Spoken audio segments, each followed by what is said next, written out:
bueno, como está escrito ahí, voy a hablar de la relación entre estos elementos, nuevos medios, cibercultura, y hablo más desde el profesorado, desde las teorías de la comunicación, que es lo que enseñé tantos años, y de las teorías de la comunicación digital sobre todo. No sé si, por lo menos en esta fase voy a dar respuesta a la pregunta que planteaba Luis, pero después seguramente vamos a tratar entre todos de reflexionar sobre eso. ¿Qué hacemos nosotros? Y hablo de profesores, alumnos y no solo, ¿no? Y cada vez más, mucha más gente, ¿no? Nosotros pasamos mucho tiempo conversando, ¿no? Yo me levanto a la mañana, controlo el correo en mi casa, trato de hablar con mi esposa, hablo con mis hijos, vengo a la facultad, hablo con los colegas, vivimos de reunión en reunión, vivimos reuniéndonos los profesores, sobre todo los que tenemos cargo de gestión, recibo más correos, respondo correos, leo cosas que me llegan, escribo. Eso es una actividad lingüística permanente, ¿no? Y Flores dice que esto es el lenguaje. El uso del lenguaje es lo fundamental para la creación de instituciones y la subsistencia, ¿no? Y yo creo que cada vez más, incluso hasta el obrero que está en la fábrica, cada vez está menos ajustando tuercas como Charles Chaplin en tiempos modernos, y está más hablando entre sus colegas o hablando con las máquinas, dándole información, recibiendo información, ¿no? Es un quehacer lingüístico. En este sentido, la tarea académica y científica no es una excepción, ¿no? Es fundamentalmente lingüística, ¿no? Incluso un investigador que dice, bueno, presenta un proyecto al Consejo Audiovisual, bueno, yo me comprometo a desarrollar esta investigación, a aplicar tal método, y dentro de un año voy a presentar un informe para confirmar o no una determinada hipótesis. Eso es un acto del habla, ¿no? Yo me comprometo, está muy estudiado en lingüística y en semiótica, ¿no? Entonces creo que estudiar las conversaciones formales e informales es una puerta de entrada para entender un dominio científico. En este caso, el de las ciberculturas, comunicación digital, comunicación mediada por computadora, hay varios conceptos, pero digamos hoy hablaremos de cibercultura. Yo creo que es una teoría, ¿no? Una teoría es un conjunto de conversaciones científicas sobre un tema determinado, ¿no? Que tiene ciertas propiedades, ¿no? No todas las conversaciones son teóricas, ni todas las conversaciones sobre comunicación o sobre cibercultura no son teóricas. Esta conversación que tenemos hoy acá en realidad empezó en el mes de mayo en Barcelona, ¿no? Cuando presentamos el famoso proyecto Comunicadores Digitales, cuando hicimos el D-Day acá en la UBIC, el día anterior, esta mesa redonda, que también está David Casacuberta, que uno puede estar, comenzó allá. O sea, es una conversación que ya viene de hace unos meses, ¿no? Y esperemos que siga. Decía que cuando en las conversaciones teóricas o científicas hay ciertas reglas que respetar, ¿no? Como en cualquier otra conversación, ¿no? Hay un diccionario propio y compartido, ¿no? A veces el economista no entiende al ingeniero porque hablan lenguas diferentes, usan palabras diferentes, o a lo mejor usan una misma palabra con significados diferentes, ¿no?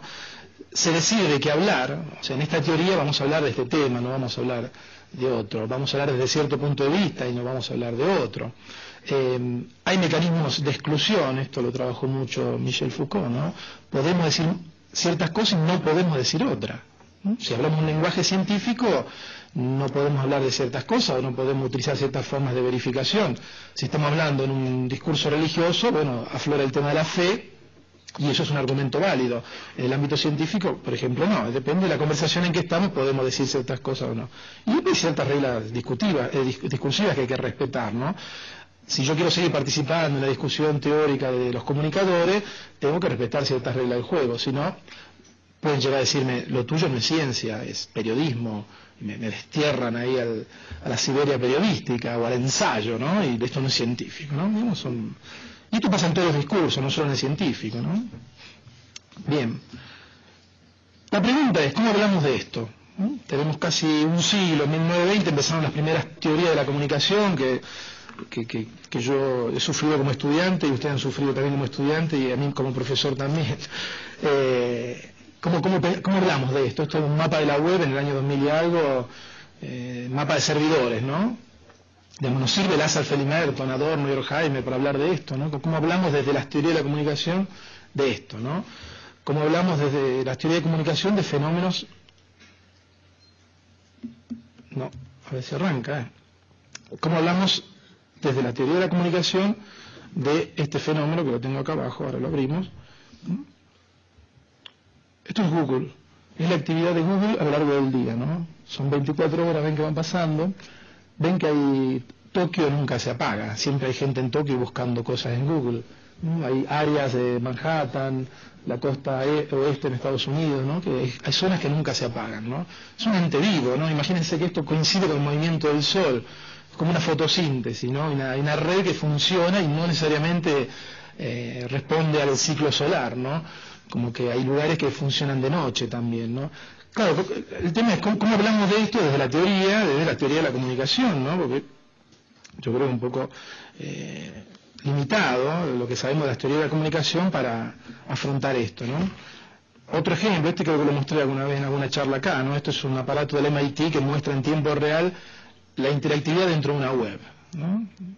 Y vemos cómo la gente va entrando en la web, se va moviendo, ¿no? Incluso, bueno, yo acá no estoy interactuando, pero ese cursor es el usuario que puede expandir las diferentes áreas, ¿no?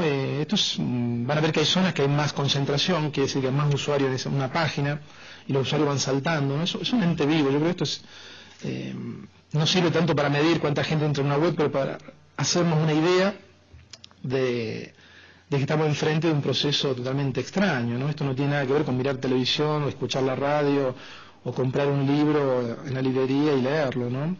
Y de ahí un poco la impotencia, ¿no? de todas las teorías de la comunicación tradicionales que estaban pensadas para otro tipo de realidad, ¿no? Y el gran desafío teórico de cómo hablamos de todos estos fenómenos. Bien, ¿qué característica tiene esto lo nuevo, ¿no?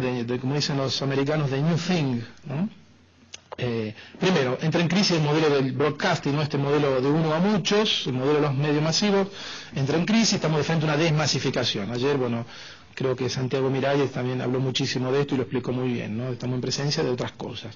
Tenemos redes, muchos a muchos, no es más uno a muchos, sino de muchos a muchos, producción de contenidos a cargo de los usuarios.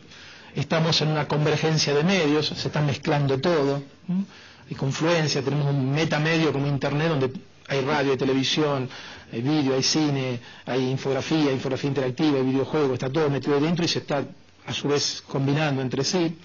Hay estructuras textuales cada vez más complejas, que son los hipertextos. Tenemos gran capacidad de manipular la información y de movernos en la red, lo cual genera interactividad. Y después una cosa que también apuntó mucho ayer Santiago Miralles, es estos cambios en el consumo, ¿no? La ubicuidad, la fragmentación, esto de poder ver televisión en un iPod, ¿no? Y esto recién empieza, ¿no?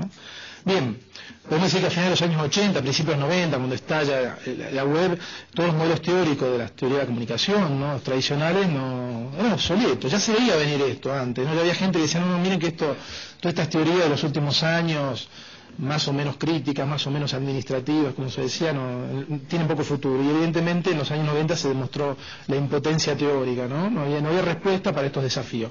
Y acá yo quiero reivindicar la reflexión cibercultural, aunque después la voy a criticar, porque se atrevieron a hablar de lo nuevo, ¿no? Todo este campo cibercultural que ahora voy a tratar un poco de mapear, se atrevieron a hablar de lo nuevo. Esto es un cuadro juntando algunas cosas propias de otros autores. Hubo grandes etapas en el debate cibercultural, ¿no? Una primera fase, un poco la fase inicial, los orígenes, entre fines de los 80, inicio de los 90. Bueno, ahí tienen un poco la agenda, se empieza a hablar de hipertexto, de interfaz, realidad virtual, ¿no? ¿Quiénes eran los primeros que empezaron a hablar? Bueno, acá tenemos uno en la mesa, Pierre Levy, Voltaire, Lando, la gente que empezó a hablar más de hipertexto, Brenda Laurel, ¿no? Y un poco están abajo los discursos que había, un poco las primeras reflexiones desde el campo que podemos llamar cibercultural. Hay un periodo a mediados de los 90, que es cuando estalla Internet, el boom de la web, ¿no? Y yo creo que el paradigma de la revista Wired, ¿no? Donde se dice que se entra en el periodo de las ciberculturas populares, ¿no? Se populariza el término, vemos que